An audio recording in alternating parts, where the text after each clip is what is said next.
All right, welcome to another episode of Punch Out Talk. My name is Ellie. I'm host of Punch Out Talk, and in this podcast, we talk about remote work and the digital nomad lifestyle to, inspire you to live a flexible life yourself. And today, I'm very excited to have another guest episode, and I'm joined by Job from the Netherlands, who's also currently on beautiful Madeira. He is a digital nomad and business owner at age 22 only, and will share his lessons learned on his fast track journey to entrepreneurship and owning your own business and being a sales consultant and video creator and podcast host and traveling the world at the same time.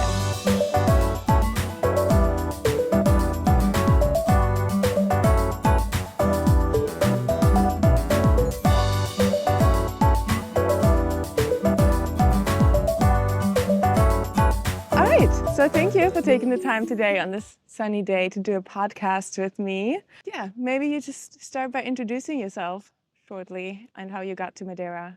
How I got to Madeira? Well, by a plane. Oh. That's really interesting concept. This iron bird that you fly and then. Yeah, but were you able to land though? First time, yes, but I went back and forth to Lisbon also to record a podcast. And then I had a couple of incidents that I first need to go back to Faro, and from Faro back to Lisbon, and then the next day I went to Funchal again.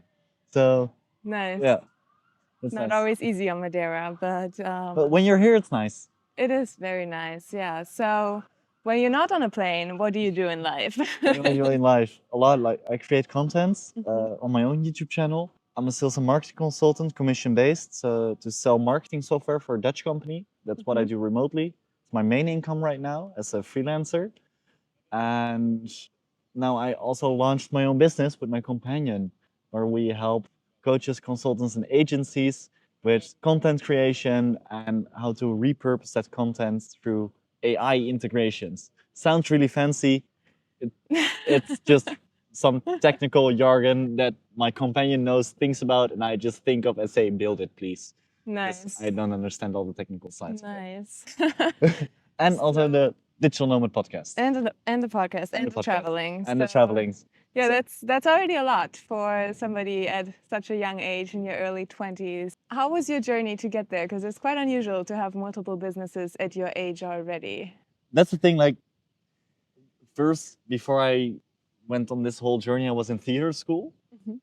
But in theater school, I always was kind of commercial orientated. So my first business entrepreneurial sidetrack was when I was 16 years old. Nice. During COVID, because I used to work in tourism as a job. I made wooden shoes for tourists. No, yeah, the most Dutch thing you can. I would say the traditional Dutch thing, wooden shoes. The wooden shoe, you know. Most people think we walk around those things all the time. No, we just do that for tourists. But no, that was like my first job, but it was based on tourism. And then you're like, oh, hello, welcome to the wooden shoe workshop. Today I'm going to show you how we make the wooden shoe, and you explain that to tourists all over the world. That's really fun. But when COVID came, I did not have a job anymore. Right. And then my best friend called me at some point. We were like 16 years old, something like that, 17. And he called me like, Job, the stock market is crashing. The stock market is crashing. We need to buy stocks. And I'm like, what's the stock market? I had just no clue. And then he explained the whole thing, and then we dived really deep into that. But we were not allowed to buy stocks yet. Because you were 16. Because we were 16. So at some point, we made the agreement with his dad that we bought stocks on his accounts. Okay. With our money. So then it was like, Francesco, you need to buy this company for this price and need to sell it at this point and this point. Okay. So then we were 16 years old because we wanted to make money, and that was there. So that's maybe the first venture. And after that, we lost some, we made some, just fun. And then I went to theater school. So like my college was theater school. So I finished that to be an actor. And then I started on my bachelor degrees in theater education to become a theater teacher. I was still busy with the whole commercial thing, with the stock market and everything within that. And the theater world and the commercial world, they are like really different. Right. Yeah. They're really different. And then at some point I came in contact with sales. Mm-hmm. And I saw, oh, you can do that remotely as well. Oh, that sounds nice. So I started doing that. And within sales, there's this whole personal development journey that Mm-hmm. comes into it. So wake up early, go to the gym, reading books, that kind of thing. And then I started to grow more apart from my classmates when I was in my bachelor. Then I got kicked out of school Oh. because it wasn't a match, wasn't a real fit anymore. And I was like, okay, cool. Now I just go fully on in sales and Mm-hmm. do that. And that's 2.5 years ago. And So you never finished school and you I've did had, freelance sales consulting then? Or yeah, how did you get started in sales? just doing outreach to all kinds of weird coaches on Instagram. Say, hey, you need sales guy? I'm sales guy. I can do this. I do this commission based. It's fine. And then I did like I had the most shitty sales job Okay. ever, like most shitty sales jobs ever. And I was not skilled. If you're not skilled, you don't earn money because you work commission based. Mm-hmm. So then at some point I went broke. And then I needed to keep my head afloat. So then I started teaching theater on the side as well, also as a freelancer, still in the Netherlands. I also did some bartending on the side. So then I was teaching 4 theater classes at one moment in a week. Needed to write 3 theater plays that year, and did bartending in the evening. And then during the day I did sales. So a lot of working, not that much sleep, and Yeah. just going on for really, really, really little money and almost couldn't afford my rent. Then I lived on crackers for 2 months You lived on crackers. Oh because my God. because I had no money to do. I Okay. could afford my rent and a gym And membership crackers. and crackers. Mm-hmm. So that's what I did for 2 months because I wanted it to work. Yeah. And then over time, you do more reps, you do more work, you get people around you know better things than you. Then I started in a company and started selling dog food Mm-hmm. on all kinds of markets. And there I learned a lot. At some point, I find a remote job. Then I quit the dog food part. Yeah. That remote part, I was selling marketing software. From the marketing software, I learned that whole trick, Mm-hmm. created content all the time in between as well. And now I'm here. So that's like Nice. So you've done 3 years of sales around that right now? yeah, 2.5. 2.5. Yeah. Because you said you were not good in the beginning, but then you did the reps at different jobs basically. I was listening to a podcast the other day, the one podcast that I listened to, the Mel Robbins podcast, and she also talked about how important it is to just show up and do the reps, and that's really what sets us apart in terms of like people that are successful and people that are not because they quit. So you just have to, you did that, I guess. You showed Yeah, up and just did the reps like with all the energy that you bring to the table always, huh? coffee is the secret. Coffee and crackers are the secret. Coffee and crackers. That's it. That's all you need to all you need to do. Uh, And yeah, now I start my own company with my companion about the mhm. content creation, the sales side, the marketing side, and the theater side, all combined Nice. into it. And what exactly does the company do? Well, we just started, so we don't have any clients yet, or Mm. it's just it launched last week. Oh, wow. Very So fresh. yeah, Congratulations. thank you very much. What the company does, we help coaches, consultants, or agencies creating content Hmm. through, like I already showed you, like certain structures that you can create content in to make it more easy, to make it better for retention, so people watch longer, in a way that's effective.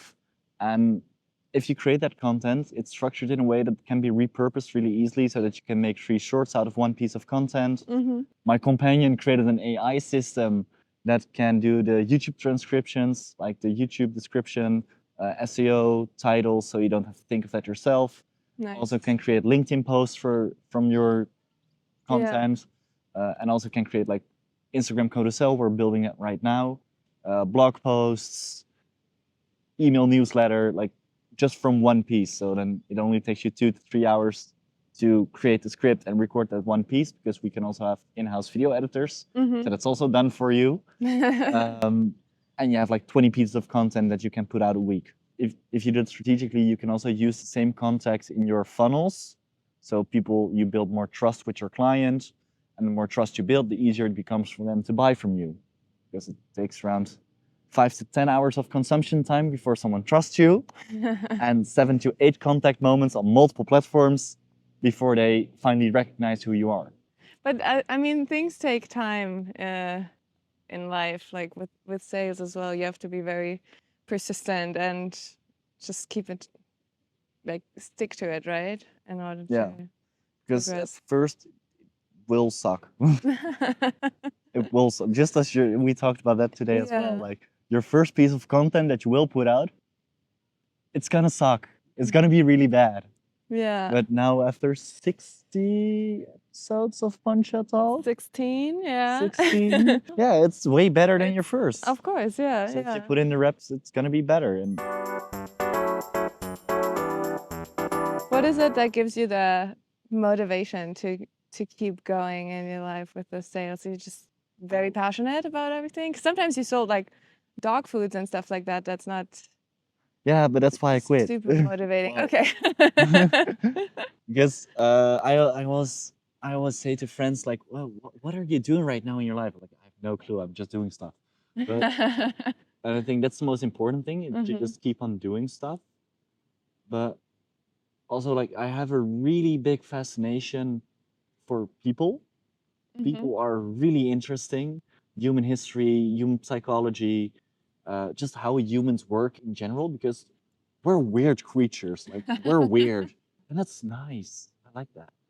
And so I have a really big fascination on that point. Mhm. Then I have kind of an obsession with sales and marketing. I just think it's really fucking interesting. Yeah. So when I'm doing a workout, I most of the time listen to a podcast about sales or marketing or whatsoever instead of listening to music, because Yeah. it's Yeah. part of an obsession. And I have a fascination for creating stories, creating content, or storytelling just in general. Mhm. And that all comes together in what I do right now. And you said earlier when we talked that for you, your day is so busy with all the things that you do, but it for you it doesn't feel like work. It's just your life, and that makes sense now that you say, oh, even while you're working out, which usually I use my runs to just shut out anything else and I listen to music, but you use it to listen to even more sales and marketing. Yeah, but it's really, maybe it's healthy, maybe it's It's not healthy. I don't know. I don't care actually. It's just yeah. it's so interesting, and I want to keep on learning, keep on growing. And I'm a rookie. I don't know Yeah. shit. So I just want to learn as much as possible to implement that as good as possible to grow even further. And That's like, amazing. Yeah. I cannot complain at all from the position that I am right now, because most 22-year-olds are studying and partying and doing all that kind of stuff. And we're just sitting in the sun in Madeira. Like it could be worse. Like, and I like what Right. I'm doing. So That's amazing. yeah, it does not feel like work in that way. Also, you can Yeah. say recording a podcast is work. No, it's fun. It's fun. Yeah. Creating a landing page, it's work. No, it's how do you want to present yourself to the outer world? Mhm. And that's marketing. So I like thinking about that concept. I like to think about how you can trigger people to take action. Neurological trigger people. So you can call it manipulation, but A fine line. it's a fine line. But speaking of being here on beautiful Madeira, you started your remote work digital nomad journey not too long ago, right? But in Lisbon. Yeah. What inspired that? Well, I really wanted to travel, but back then I had a girlfriend. And then first was the plan that she would do an Erasmus in Lisbon, and that we would go together. And then I had my remote job. So that was the goal. Okay, then I wait traveling. I wait with traveling because then we can go together there. And then at some point, like the relationship ended. I'm like, okay, wait. Now I have nothing that's holding me back to travel, to do what I want, to Yeah. create life that I want. And I wanted to travel. Like, where are digital nomads? What seems like a cool place? Where's the weather kind of good instead of Yeah. the weather in the Netherlands? Lisbon came out. And then I went to Lisbon for a month, like October, November. Mm-hmm. Nice. Did your business partner also come with you, or is No, No, No, he's still in the Netherlands. no. But when I was in Lisbon, we created the idea of starting the company. Like, well, Ah. I created the idea of starting the company. Then I called him up, and I think literally since today, we called every day. It's like 3 months, 4 months straight up. We called every day to talk about the company, to set to-dos for him, set to-dos for me, things that need to be fixed. Yeah, we all like, my business partner is also my best friend for the last 8 years. And we both, like, he was also the guy that I went into the stock market with when I was 16. And we worked together at Wooden Shoe, like when we made wooden shoes for tourists. We worked there together as well. Okay. And before that, like my first job, we worked in an Italian restaurant. We worked there together as well. So you know each other's like working styles and Yeah, personalities and people always say we're kind of married. And I already said to his girlfriend, like he has a really nice girlfriend, was a tour guide actually, that we met when we worked at Wooden Shoe, Italian tour guide. And I said to her, like, okay, but just so you know, when you start dating him, I'm the plus one. Like you get me alongside with it. And every girlfriend I ever had, he said the same thing to all of those girlfriends. Like, yeah, that's important when you work so closely with somebody that the energy matches and you get along. But I can imagine that setting up, building your company while also traveling remotely is not, it's probably not easy. like a Yeah. lot of Zoom calls, sharing screens, having KPIs. Like, okay, by this we want that done. Yeah. And it's really that's what we're diving into right now, because we're still not good. Like we're figuring stuff out Yeah. all the time right now. And it's really nice to see that every meeting we get a bit better. Everything is going to become a bit more structured. Like right now, we're working on a system to create good communication towards each other. So I understand his language, he understands my language, even though we both speak Dutch, of course. But Yeah. when you have different things you focus on, you sometimes talk in a different language. And it's really important to keep understanding each other so you know what you can expect from the other.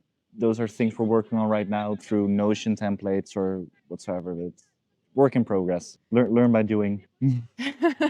That seems to be the motto in your life. You just do things and go for it. Yeah, there's this sentence I really like a lot. It's move before you're ready.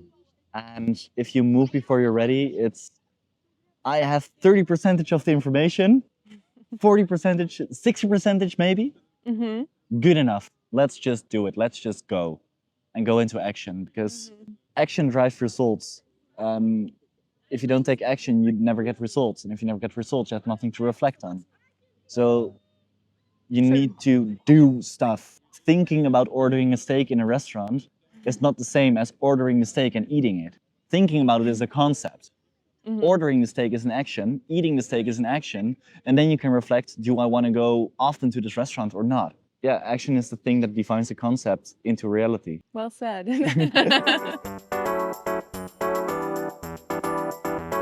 I mean, you're constantly working nonstop. Well, you don't call it working, but you're constantly on it, let's say. Just busy. 24/7. You're now here on Madeira. You made it over here from Lisbon. And I mean, you're networking here in the community as well a lot. Also for your business, you've made some nice connections with potential clients, with potential collaborations for video editing and whatnot, right?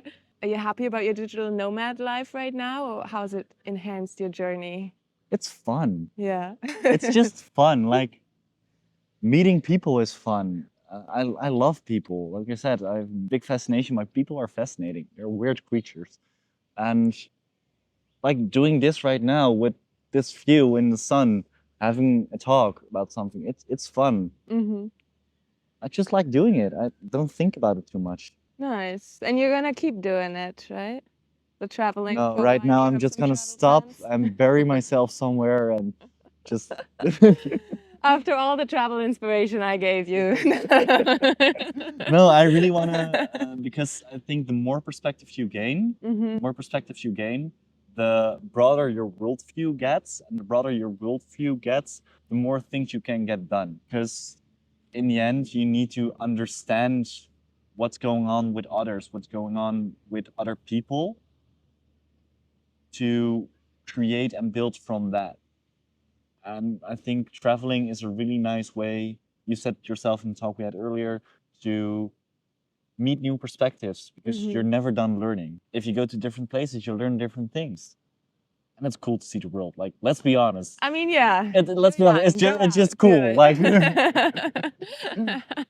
yes. And then you also started your own Digital Nomad podcast now. It's just Digital Nomad Podcast is what it's called, right? Yeah. Okay. Keep it simple. to talk to even more people on your journey and hear even more stories. But now, so you do your podcast, you have your business, you have the other business, you're doing your YouTube creator channel. I know you're just always going, but does it ever feel too much? No, because I have people. Mm-hmm. I like for my videos, I have a video editor. Great guy, really talented guy. I'm really glad that I have that guy. So he edits my podcast, he edits my videos. So all I need to do is create. For the business, I have my business partner.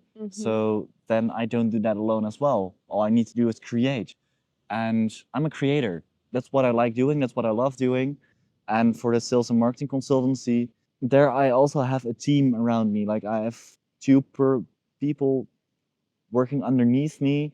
Like it's their job to call people and set appointments in my agenda so I close the deal. I don't do it alone. And I think that's the big secret because if I would do, I told you today as well, like if I wouldn't have my video editor or if I wouldn't have my business partner, I could not do what I'm doing right now.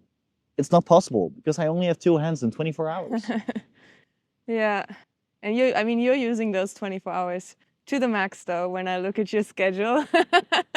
But we also talked about that a little bit earlier before that. I mean, I think especially because you're somebody so like hands-on and you always want to do and create and just take action.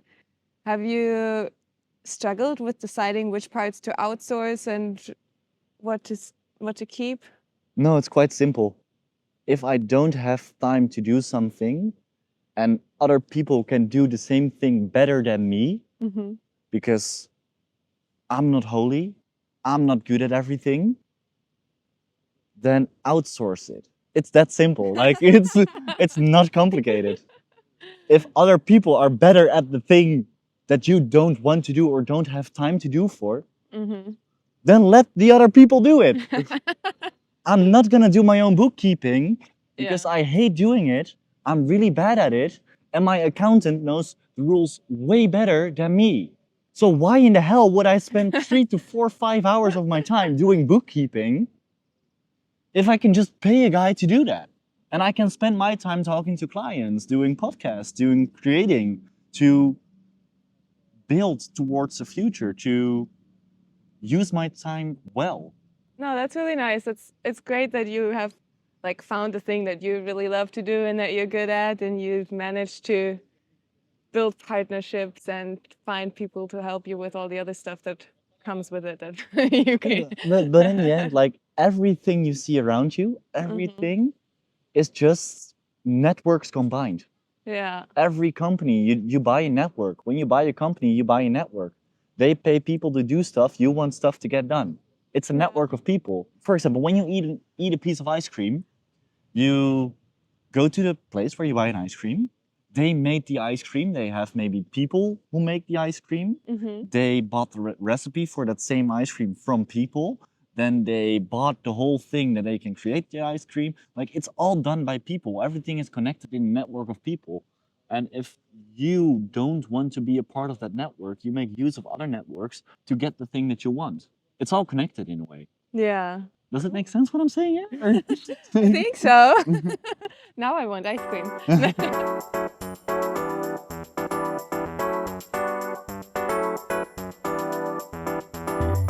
That's one of the things I learned traveling too. Like networking in general is so important, and there's also one thing that I love about the community, for example, on Madeira, is because it brings different people from different networks together here, and you get like synergies between people from maybe completely different areas of business, but they come together and you just make something new out of it. You find new partnerships, and I'm learning to network too. I had an episode on that a couple of weeks ago about networking. So. And it's It's really important. it's really important because they have this. You stop saying your network is your net worth, but it's Yeah. true. Yeah. The more people you know, the more stuff you can get done. Things are not that complicated if you just make them simple. That's a great saying. But it's true, yeah. Instead of trying to figure it out by yourself, it's just like, I'm taking video tips from you now on how to structure my videos because you've already done it and I'm still learning. So we can all learn from each other in some way. Yeah, and I'm taking travel tips from you because you Exactly. traveled way more than me. So it would be stupid to not listen to you. Yeah. Everyone is an expert in their own field in their own way. And my mom actually said this to me. If there are 1,000 people in one room, there are more than 1,000 things to learn. Yeah, and I mean, we learn something new every day. You just have to be, Definitely. yeah. I think no one is perfect. And if you are, shut the fuck up because you're Because not. you're not, yeah. And like you have those people who are really arrogant about something. Mm. I don't get that. I just don't get it because that you are really good at one thing Mm-hmm. does not give you the right to think that you're better than someone else. In the end, we're all just people. If you're black, if you're white, if you like men, women, it does not matter. Like people want to put things, people, jobs, whatever, in boxes, in places. But when you go to the core, it's all just people. We at the tech meetup that we had here the other day. I don't remember if it was your talk or somebody had it in their talk also as saying that like the most destructive words for yourself that you can ever say is, "Oh, I already know it," because then you're just like shutting off any opportunity to learn. Because somebody else might have a much better way of video editing than how I am doing it, for example. So yeah. Yeah, and it's there's this sentence I also really like, and it's sometimes you need to give up your best thinking and accept the fact that you're wrong to grow further from that. Because your best thinking is the thing that got you where you are right now.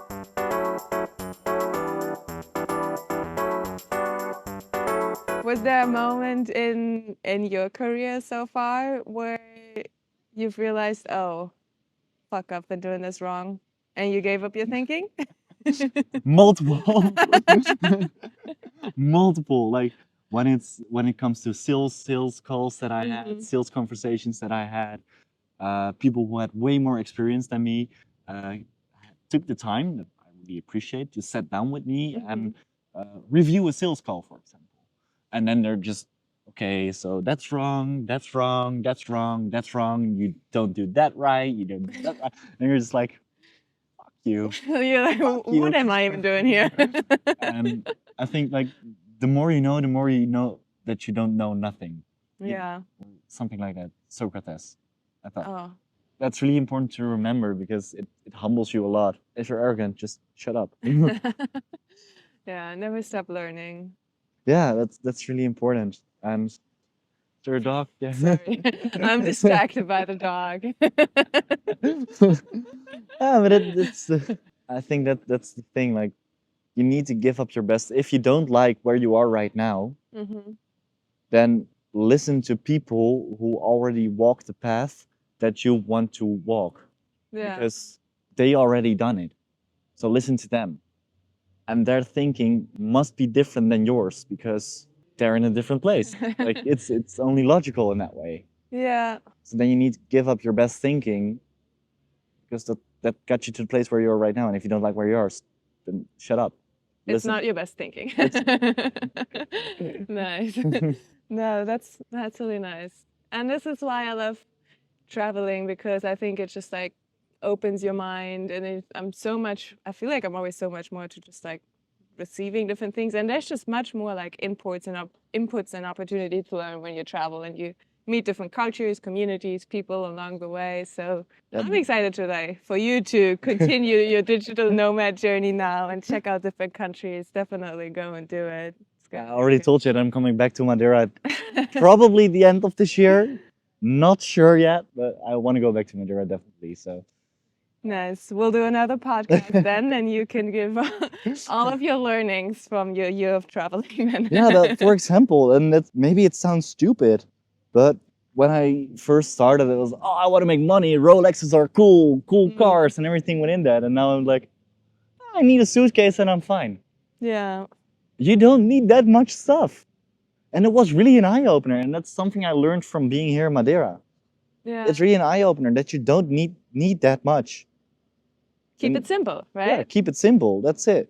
All we need is the sun, the ocean, the mountains. And you need to do the work. And then you have to do the reps. And you have to do the reps. Like that still is a part of it. Yeah. No, thank you. It's been really nice talking to you, and I'm excited to follow your journey moving forward. But I always have one last question from my interviewees here on Madeira. What has been your favorite Madeira moment in the 3 weeks I think you've been here now, 3 right? weeks, yeah. Yeah. Sunrise. Sunrise. Nice. Definitely at Pico Arriero. Pico Arriero, sunrise, beautiful. It's really beautiful. You need to wake up early, but that's fine. It's worth it. It's worth it. It's nice. Beautiful. It's so nice. I have a travel tip for you. If you don't like to get up early, the sunsets are just as beautiful, less busy, and at a normal hour. So well, I'm gonna do that tonight, so that's fine. Okay, good. Gonna do that as well. That's really nice too. Oh yeah, on Pico Ribo with the hike. Perfect. Then thank you again. Yeah, I will put all of your podcast information and all your social media links and business websites in the description of the episode. So if you want to learn more about Digital Nomad Life, don't forget to follow the Digital Nomad podcast as well for even more stories. Or just things that I learn in general. I make talking head content about that on my channel as well. Amazing. Amazing. Yeah. Subscribe to Pansha Talk. Yes. Thank you for having me. Thank you. Thanks everyone for listening. We're going to eat some ice cream. Subscribe. Yes, we'll get some ice cream. And if you have any comments, don't forget to put it on the episode. Happy to hear from you. And if not, I'll see you next week. Thank you. Bye.